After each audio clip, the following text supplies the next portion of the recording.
This channel does not promote any violence, harmful, or illegal activities. All content provided by this channel is meant for an educational and information purpose only. রাজ্যে তুঙ্গে শাসক বিরোধী poster বিতর্ক। এবার Jadavpur HB bus stand থেকে সুলেখা মোড় পর্যন্ত poster দেখা গেল তৃণমূলের ফ্যামের। পোস্টারে অভিষেক বন্দ্যোপাধ্যায়কে অধিনায়ক বলে সম্বোধন করা হয়েছে।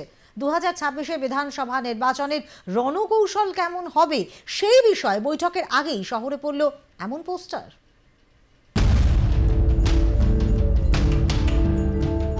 ছাব্বিশের বিধানসভা নির্বাচনের আগে গোটা রাজ্যে শাসক এবং বিরোধী দলের পোস্টার বিতর্ক যখন চূড়ান্ত পর্যায়ে, এর মধ্যে দেখা গেল রবিবারে সকালে যাদবপুর এলাকার বিভিন্ন জায়গায় পড়েছে ফ্যামের পোস্টার।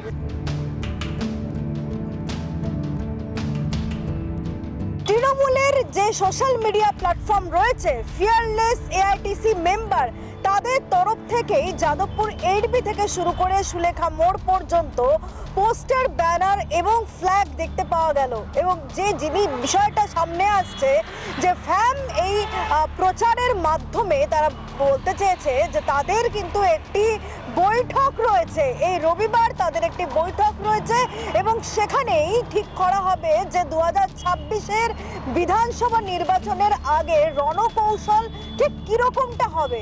আর সেই জন্যই সর্বত্র এই পোস্টার, ব্যানার যেখানে রয়েছে যে মুখ্যমন্ত্রী মমতা বন্দ্যোপাধ্যায় বা তৃণমূল সুপ্রিমো মমতা বন্দ্যোপাধ্যায়কে এখানে সর্বাধিনায়িকা এবং তার পাশাপাশি অভিষেক বন্দ্যোপাধ্যায়কে এখানে একদম অধিনায়ক বলেই কিন্তু সম্বোধন করে এই পোস্টার, সবটা মিলিয়ে এই পোস্টার নিয়ে আগামী সময় বিরোধী দলগুলোর কি প্রতিক্রিয়া থাকে সেটাই কিন্তু দেখার। ক্যামেরায় পার্থর সঙ্গে সঞ্জনা, আর প্লাস নিউজ, কলকাতা।